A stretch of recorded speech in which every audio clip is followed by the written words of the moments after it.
Hello, I'm Lauren McLean, and you're listening to the Casually Profound podcast, conversations with friends about how we apply spiritual concepts into our everyday lives. Today, I'm joined by Christina Ruether and Samantha Long, both from Thompson, Manitoba. Hello and welcome, ladies.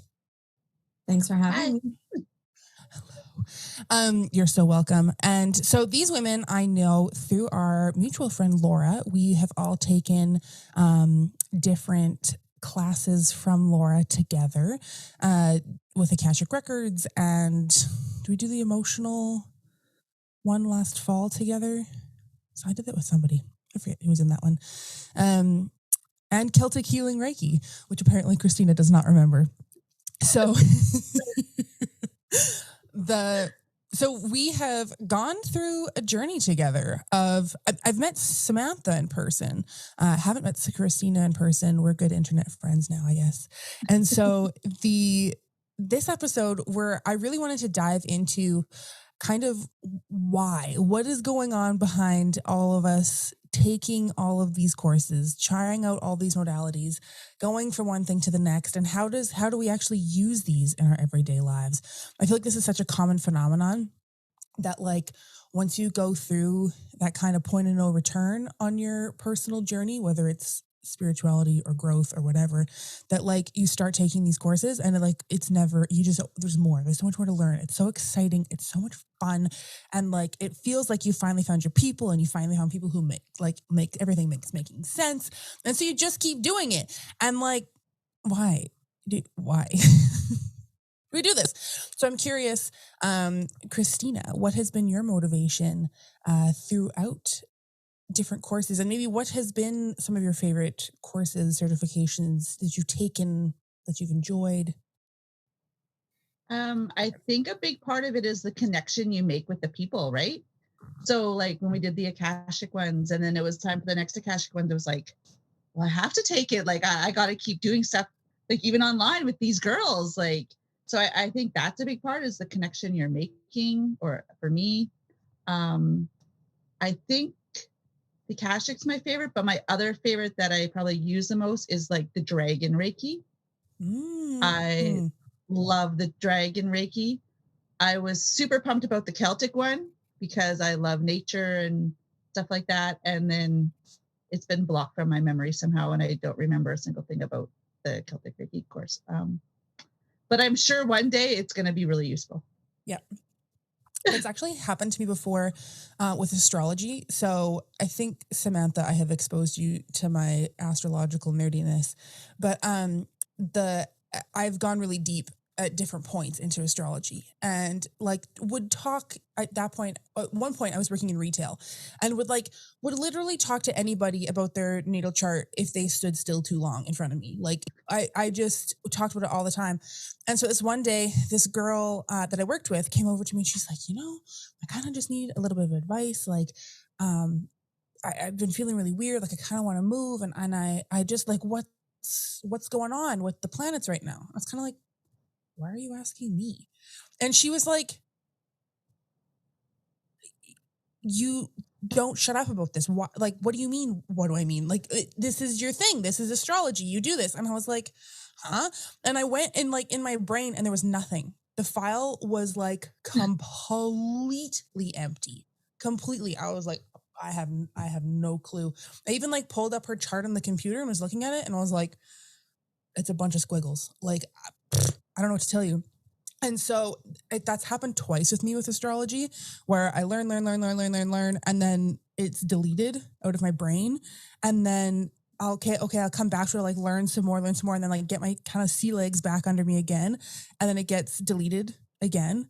And I was explaining this to my friend Paula, and she was saying that this is common with shamanic training, that shamans go through this often when they're going through different levels of their training, because what it's doing is it's giving you that place to calibrate your like mind knowledge and your heart knowledge and that kind of thing. So what I would estimate, my hypothesis for you, Christina, is that the Celtic healing Reiki that we took is too junior for you. it was too basic kind of thing. And that your soul has a much deeper and much deeper knowledge of that. And so taking the course consciously, like with people and with a notebook and like taking notes and that kind of thing, it kind of stirs those memories. And then your brain is like, no, fuck that.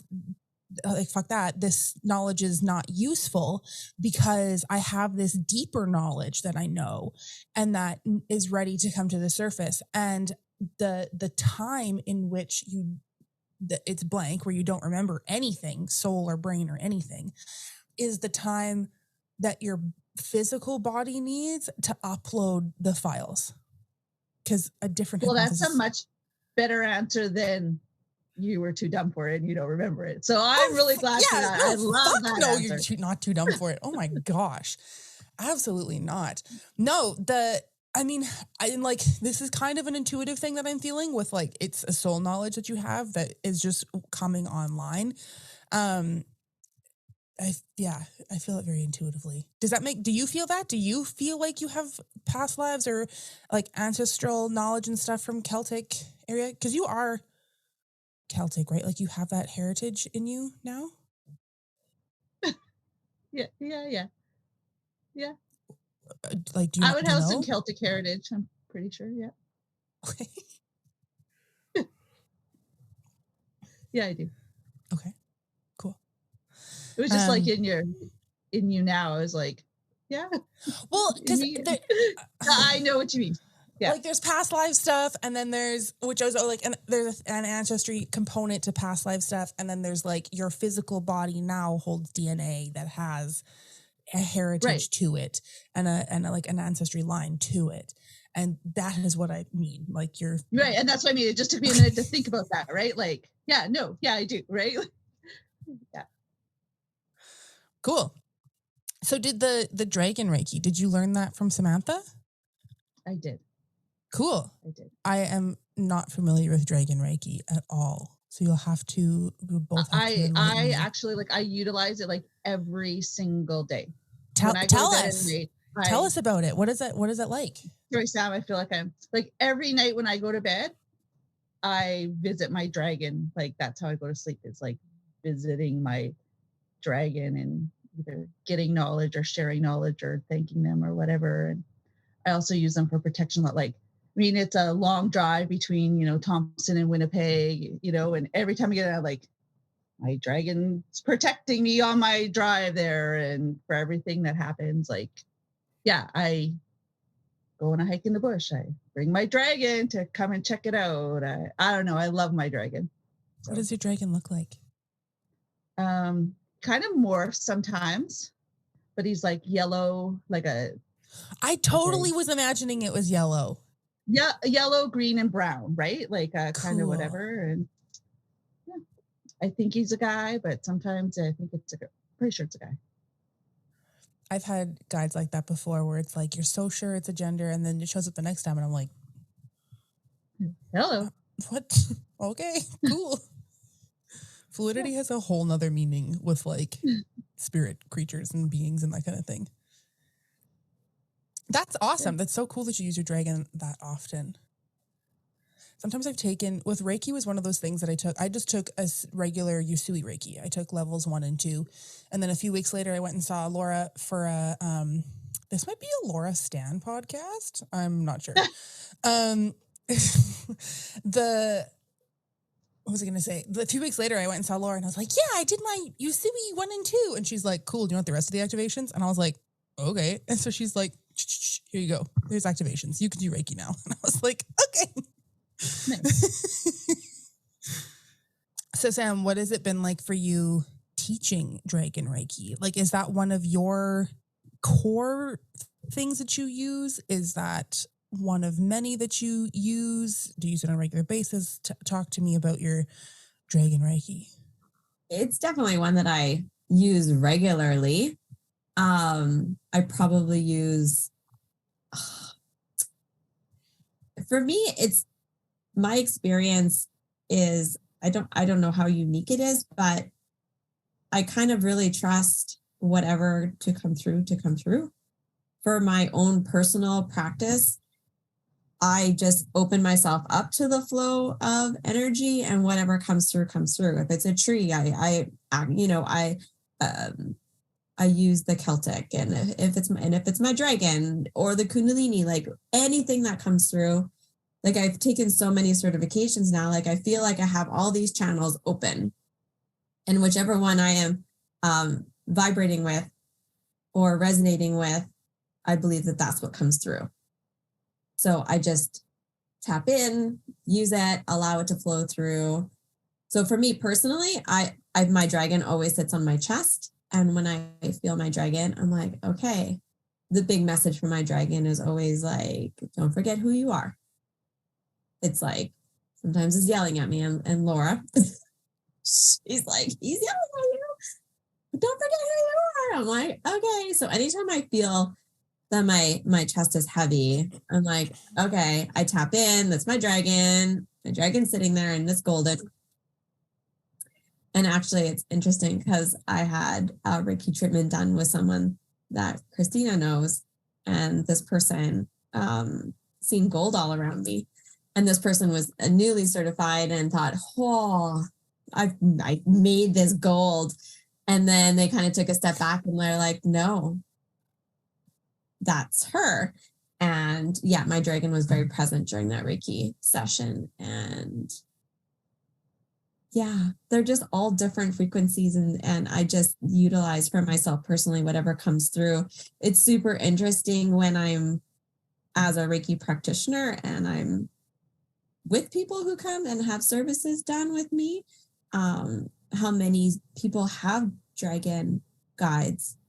And some kind of thought that before, but just needed me to verbally share with them what they've shown me so that I can share with them and give them that validation that it is a dragon.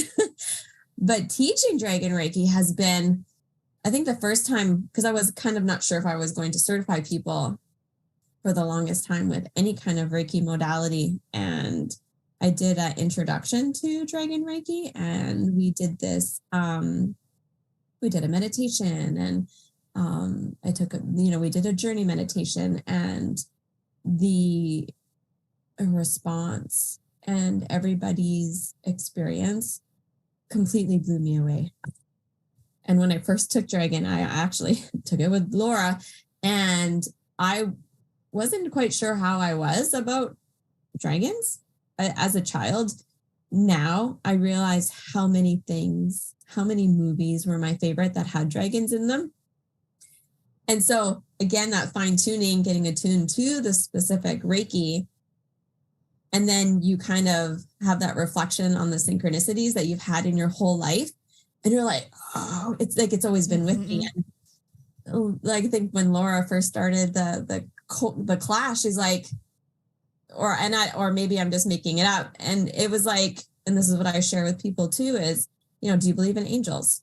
Do you believe in fairies? Do you believe in animal spirit guides? And you kind of could go through, like, it's just our culture that doesn't necessarily have those teachings of dragons, but it's in there. And as soon as someone presented it, or my mind presented it, or I was told to be presented in that way, like, well, if you believe in angels, why don't you believe in dragons? Like, I was like, so that was, I don't know, the biggest thing. The biggest shift for me was like, yeah.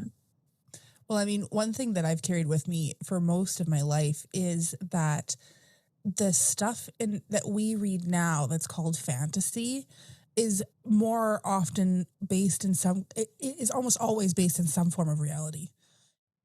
And whether it is this lifetime's reality or a different lifetime's reality, or on whatever planet that life may have been lived on, there's such an element of truth in it. And I think that, even if we don't have a Bible that tells us about dragons and that kind of thing. It was so funny. So I did lots of my growing up in southern Manitoba, in Morden, where Harry Potter was like a very big no. It got banned and whatever. And so naturally my mom was like, you need to read these books now. And so Harry Potter became a huge part of my personality. And the dragons and different creatures and stuff in there, I totally lost my fucking train of thought. It is so gone. Well, we'll go on a different one. We'll go over here instead. There was a different series that I read when I was a kid called Aragon. And it had dragons in it, and it had magic and all that kind of thing. And I remember, that book, Aragon. It's fucking amazing, because I remember reading that book, and I read it in my late teens. So it was well after I had started doing energy work and spirit work and talking with spirits and angels and animals and all that kind of thing. And so, I remember reading those books and being like, this book actually like describes magic. Like, this actually gets it. This is actually real. And so I started playing. There was that series and a different series. It wasn't Harry Potter. Harry Potter is like fucking imagination. But the Aragon and this other book, His Dark Materials by Philip Pullman, they had these principles that just like, I was like, I swear to God, I remember doing this stuff. I swear to God, I remember doing these things. And so I would start like implementing it into my energy work. And I was like, this is real. This is a thing. And so it's funny, growing up, here's the link. Growing up in Morden, people always held the Bible as this like the ultimate truth of everything. And it's like, okay, this is in no way intended to offend Christians. This is just my personal opinion, which might be offensive to Christians. And the Bible is always like, okay, that's a cool storybook. Some of the stories in there are incredibly fucked up. And yet we can't hold a book like Harry Potter as like a good storybook too. Like, why are these treated so differently? And okay, so we'll use the line that the Bible was channeled divinely. Well, like J.K. Rowling says in all of her interviews that she was riding the train one day and the characters just like walked into her head fully formed. She just knew the whole story day one. And you're gonna tell me that's not channeled? I've channeled some shit. That's channeling. And so it's never quite made sense to me how, the fairy tales that show up in a book called the Bible get held and revered and are easier to believe in than the fairy tales that are shown up in fantasy books and that kind of thing. When all of them across the board hold a kernel of truth and hold a kernel of exaggeration and hold a kernel of deep metaphorical lessons that we all need to take on as humans and that kind of thing. And I don't know, because you're so right. Those stories do exist. It is easy to believe in. It is easy to connect with those things. It's just a matter of choosing where your stories come from. I think that's where I am in my life of seeking. I've expanded my seeking into not just one teaching. Mm-hmm. And all of it falls under this realm that I am categorizing myself in, and you can't make this shit up. And if you think of, I'm reading this book and has some shamanic teachings in it, and it just talks about that's how we learned, was through stories, and then they were recorded, and within those stories there was truth, there was imagination, and there was questions, so that you can go as deep as you want into it. You can sift and sort what you want to put into your being as to be part of your truth for right now. But also, I believe the imagination part is so that there's some growth as well. Mm-hmm. So that's kind of where I am.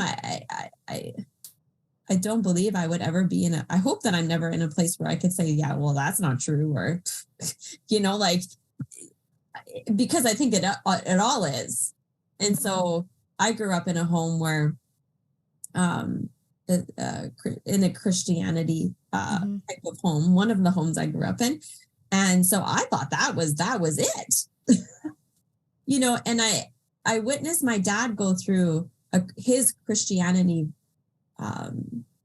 seeking to see what avenue and what frequency he wanted to believe in. And he was speaking with various different groups of people throughout various different I'm going to say modalities of Christianity until he found the one that was the one for him. Mhm. And I was able to witness that. And I thought, even as a child, I thought that was quite interesting. And so I think some of that teaching, just watching my father go through that. And then now I'm like, oh, I'm in this big seeking. I'm in this, I want to learn as much as I can. And I want to sift and sort and decide what I'm going to bring into my being, what is going to be my truth right now. And then file the rest away in case I need that later. Or in case I shift into a whoa, or I come into a remembering of, oh yeah. Mm-hmm. I'm curious how having, I'm trying to think of the words you just used to describe it, and it's failing me. But all of that filed away, and all of that knowledge, and all that seeking, that kind of thing. I imagine, I'm putting myself in your shoes as you're describing this, and I imagine that if I had a client in front of me and I was trying to sort through what was going on with them to help them heal or grow or whatever the goal is for that session, that I'd be very overwhelmed, because I feel like I've been in a situation like that before. Luckily, I haven't had too many clients that have in those times in my life like that. And I'm curious how you sort through that, or how you've been able to sort through all of that knowledge in order to really cut to the quick of what's going on. And I know you said just like earlier that you, whatever comes up, you go with. And I just want you to expand on that. That is because I never want to feel overwhelmed. And if I get too in my head,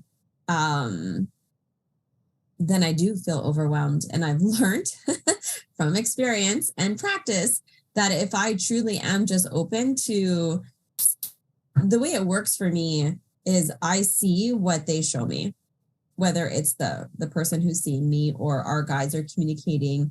And that's what I share. That's it. And anything else that comes. And that's it. And sometimes I can't explain it, but when I speak what comes out of my mouth, when I'm sort of told or led to share, they get it. I don't have to get it. I don't have to understand it. If something does come up and I'm like, I don't even know where that came from, I just share that. And if I don't have an answer, or not an answer, if I can't explain it, they can. Mm-hmm. I don't know. Christina, is any of this resonating with you? I'm actually just thinking of Samantha, like going through a mental like Rolodex, like old school library, like, okay, what does this person need? Like, when you're asking about having all that knowledge, that's what I was picturing, right? Like flipping through the old Rolodex. Yeah. Have you been able to identify, Christina, what you're seeking in your life at this point?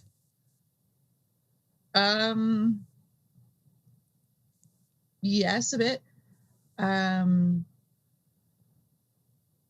Always when I'm like kind of questioning it, always has to do with like knowledge, like ancient knowledge, right? So like I've been taking like, the herbal courses and stuff like that for like foraging, you know what I mean? And stuff like that, like back to the old school roots of things and just like, the Reiki and the stuff like that. But I think confidence, like, I feel that I learn more, and the more I learn, the more confidence I'm getting in myself, which I think is maybe what I'm seeking, right? Like the more I'm getting to know, and I mean, like, sounds weird that that's what I'm looking for, but that's what my dragon always tells me, like, like ancient knowledge, you remember the old, remember the past, like you need to be practicing that,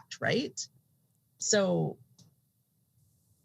yeah, and I think the more I learn about it, the more I feel better about myself, and the more like, yeah, I don't know if that kind of answered what you're asking, but that's what was going on in my head.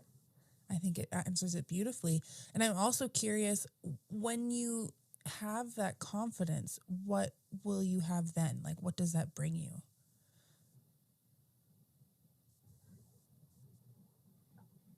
the only word that's popping in my head right now is like peace, but like a calmness peace, like that I don't know, maybe it's like belief in yourself, belief in whatever that that's just what I'm getting. Yeah, that makes sense. Do you feel like you have that peace now?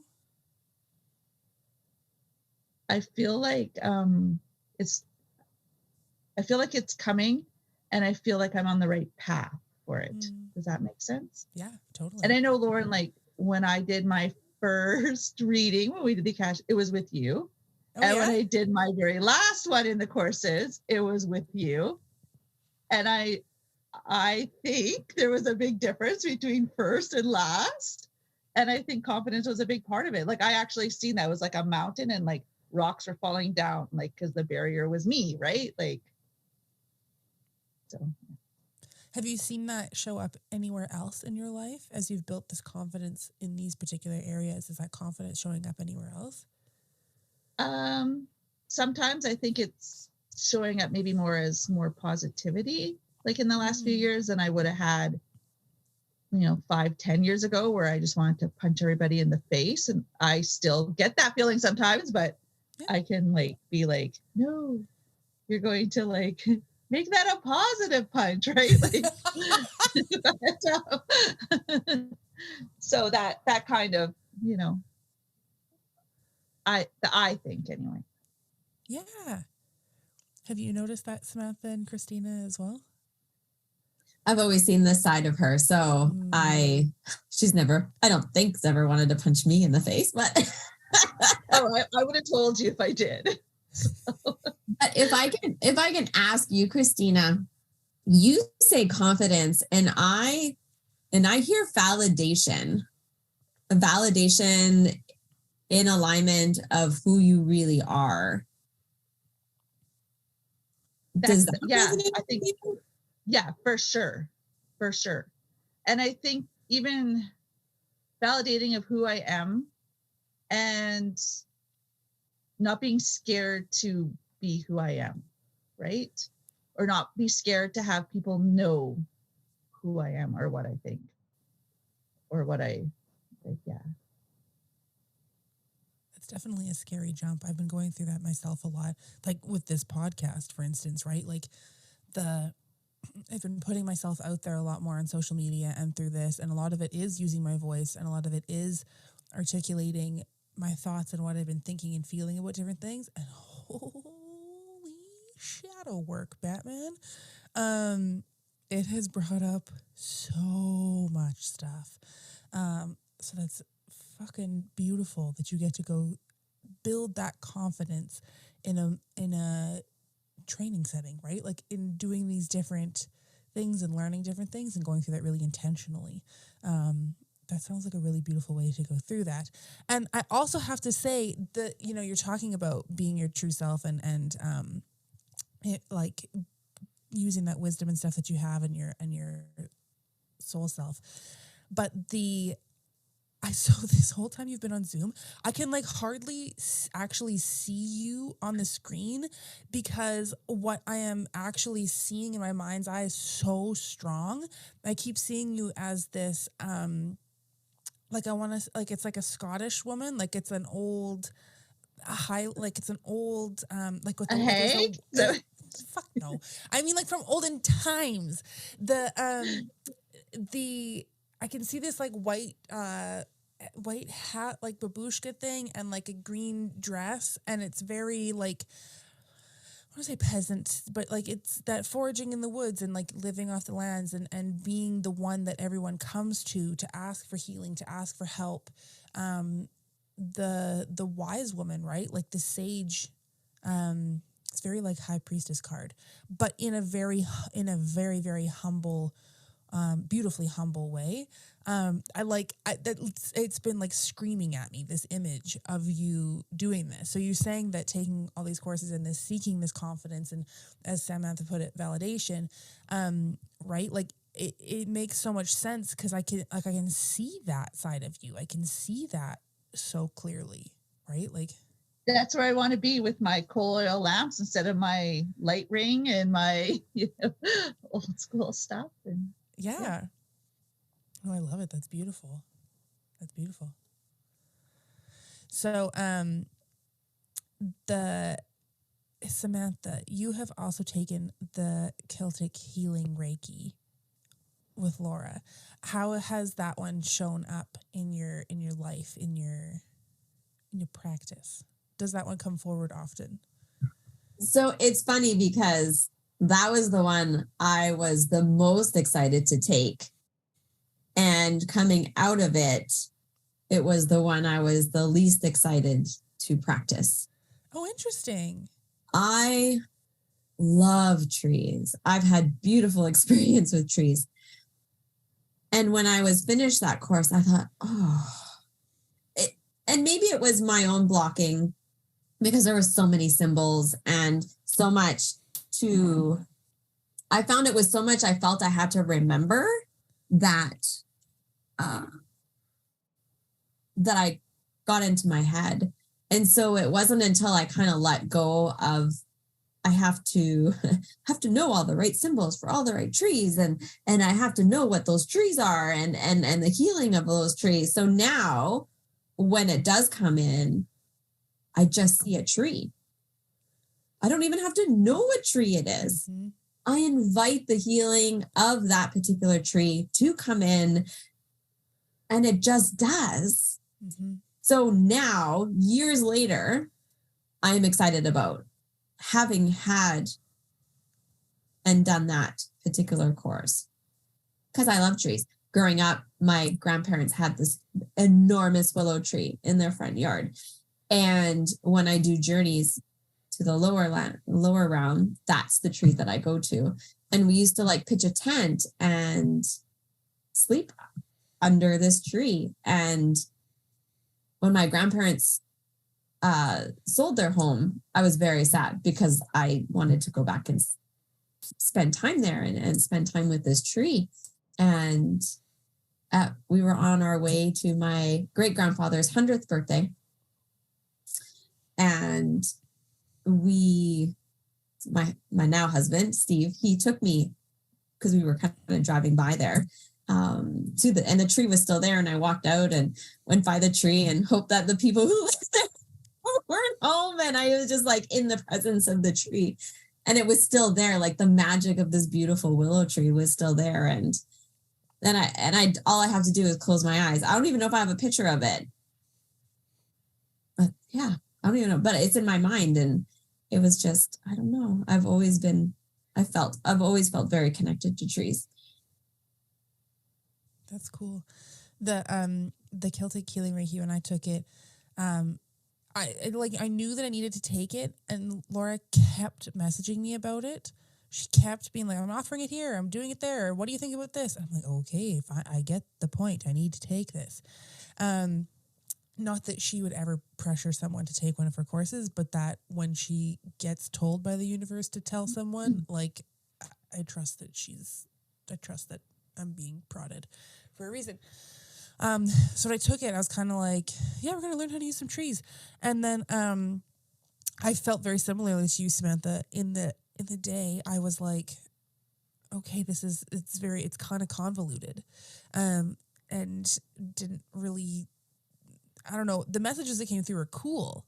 But I was like, I don't know if this really makes sense to use with clients or use to whatever. So like, neat, but we'll carry on. And then one day I went into Winnipeg and I had the day off. I was going in for like appointments or something like that. And I stopped off at Assiniboine Park to just hang out for a bit. I had some time to kill and I was like, yeah, I'm just going to go hang out at the park. And I got out of the car, sat down at this picnic table, and I realized I was sitting exactly halfway. This picnic table was positioned and I was brought to this spot exactly in between an oak tree and an ash tree. And in the way Laura taught it, the oak and the ash are the beginning and the end. They're the two bookends of any session. You use them to open and close. They're the main like anchor trees. And then there's, of course, many other trees that come in the different layers and levels and all that kind of thing. And so I was like, this is real. Holy crow. I just got brought to this amazing spot. And also that I trusted myself or my intuition and that kind of thing to follow to that spot and was drawn to that spot. Anyways, it was cool. So I sat there for a while and soaking it in and taking some pictures and allowing the energy to flow. And since then, I have definitely, when I get into those quiet moments with myself where I'm, I don't know, not necessarily meditating, not necessarily like just those quiet moments, like before you're going to bed or when you're sitting waiting for someone or that kind of thing. Oftentimes trees will come in for me now. I could be in the middle of a city, I could be wherever, but that tree spirit comes to me and is like, okay, we got to run a few cycles. We got to run a few things, right? Because in the tree energy, you go around and then you go back and that kind of thing. And so there's been several times now where like I love that. It's such a communication. It's so cool the way trees communicate. And like you were saying too, Sam, as a kid, I wouldn't say necessarily that I was like so into trees. It was definitely after like in teens and older when I started reading books about stuff and being like, oh my God, people do this? Like, hell yeah, let's go try this. And then after I moved on from Harry Potter, I like read exclusively Harry Potter from like 7 to like 14. That's all I read. And then, so after that, my life like expanded a lot. And it was as an adult, like in the last few years living in Morden, I was up at the lake a lot. And there was one tree up there that told me it was the grandmother tree. And talking with that tree and the other trees there, I spent a week with a shaman and learned a lot about trees and that kind of thing. That this whole interest in trees and communicating through nature and through and with natural spots, and that has totally opened up a whole new world. But that Celtic healing Reiki, I just took it to a whole nother level of like being able to accept and communicate and that kind of thing. It was very cool. It was very cool. Are we sparking anything for you, Christina? All good. No, I don't. I just don't remember the day. Well, and I did like, I was at Thermea one day and I went into the sauna, and it's like just you can't see, you can't whatever, and I'm sitting there and I could see like this symbol and I'm like, I hope that's the symbol for cedar, because I'm pretty sure like I see some tree symbol, but it must be cedar because I'm sitting in this like sauna right now with the cedar. Yeah. Cool.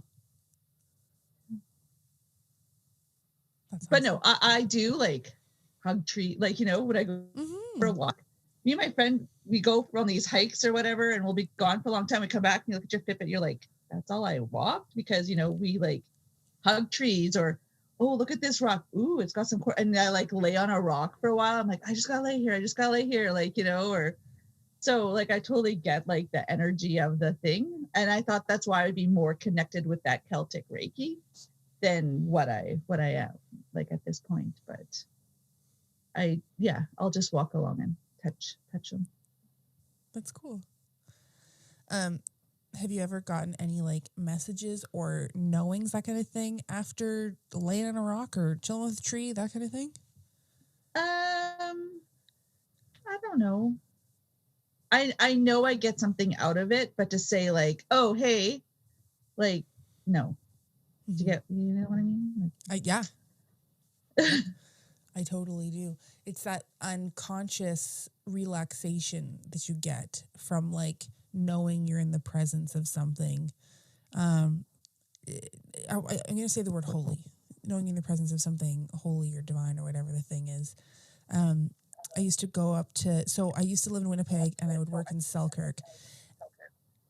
And on the way home, I would go past Birds Hill Park, and every day I would just drive in and be like, okay, I'm going to drive my car until I get told to stop, and then I'm going to get out and walk until I get told to stop, and then I'm going to go home. And so it was just like an exercise in like totally fucking wide open intuition, right?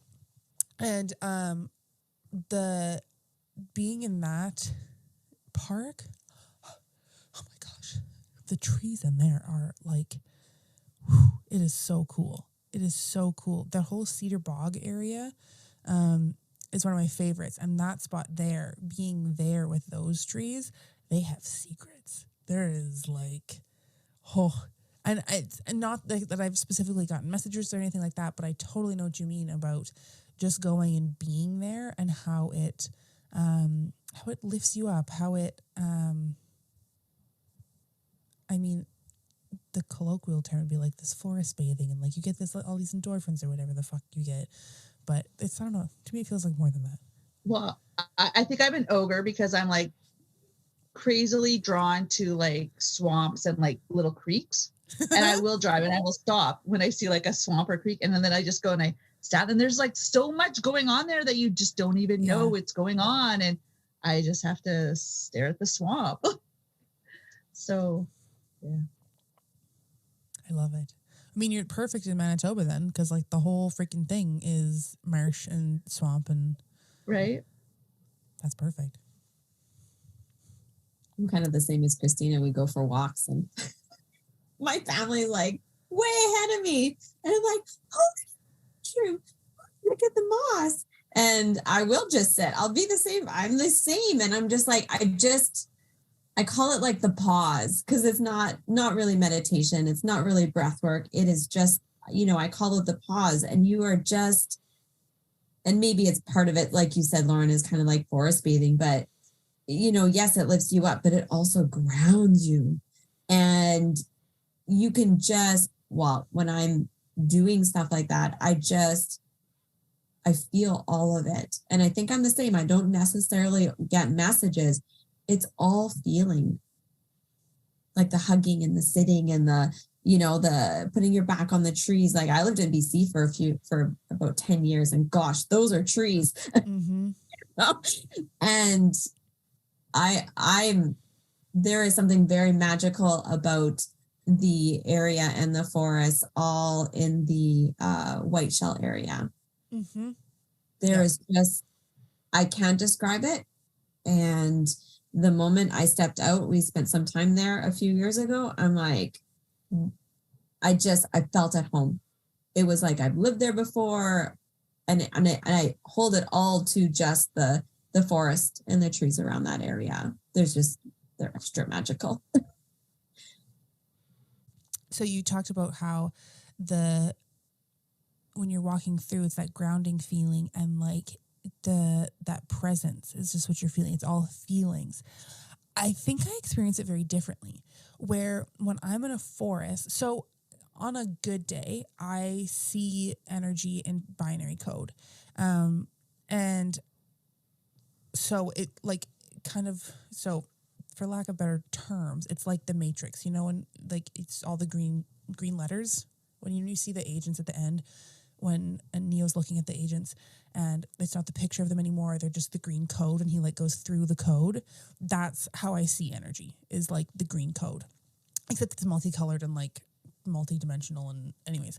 And so when I'm in a forest, the code almost like slows down. And so one of the things that I saw when I spent this week with the shaman, we did a lot of plant medicine and went on some really cool journeys. It was in Muskoka, and so it was a land that I didn't feel at home in. It was definitely like, you're a visitor here, and you can see this stuff, but like, this is not your land. That's very much how I felt when I was there, as opposed to like other areas where it's just like, welcome home, like we're so glad you're here, that kind of thing, right? And so one of the things that I learned there was in mushrooms, was seeing how the trees are all so connected, and that like, the mushroom layer of the earth at mycelium, how that connects and how it passes messages. And all of a sudden I could see the coding running through all these things. And so in Morden, using this grandmother tree and walking around the lake and all the passages and stuff like that up there, the one thing that has stood out to me the most is the dead tree network. That was one of these things that I learned with the shaman, was that dead trees are in the forest, they still hold a purpose because they're still transmitting information. They transmit different information than a live tree would, but the dead trees are just as vital to the network as the live trees are. And that they act like satellite dishes. The dead trees act like satellite dishes, and they transfer information farther than a live tree would. Dead trees can transfer through the air, whereas live trees usually transfer through the ground.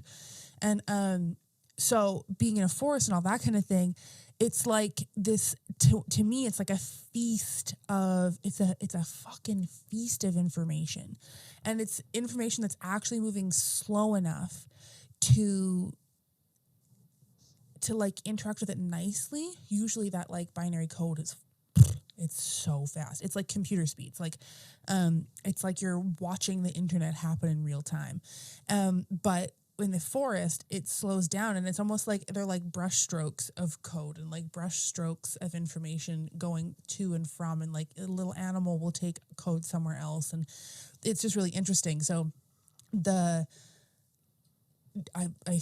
feel things in a forest, sure, but it's definitely not just that for me. Dead trees are my favorite. Put it out Dead there. Dead trees are dope. They are awesome. My favorite. Yeah. Often I'll be like, oh, beautiful that tree is.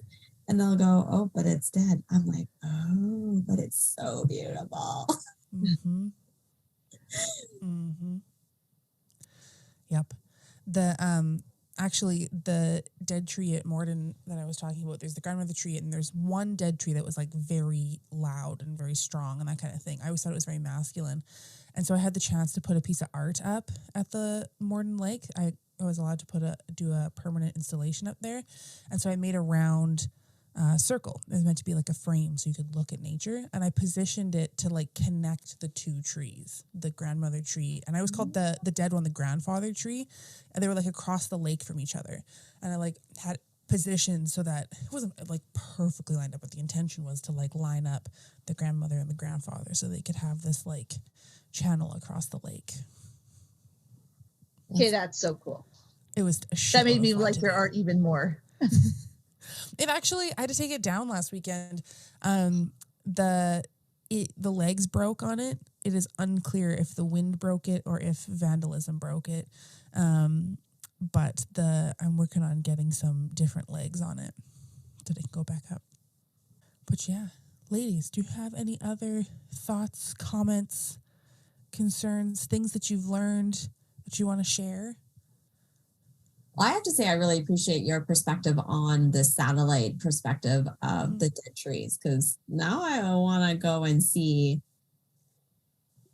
one of those witness. I want to go and experience that, see if I can tap into a little bit of that. So I appreciate that.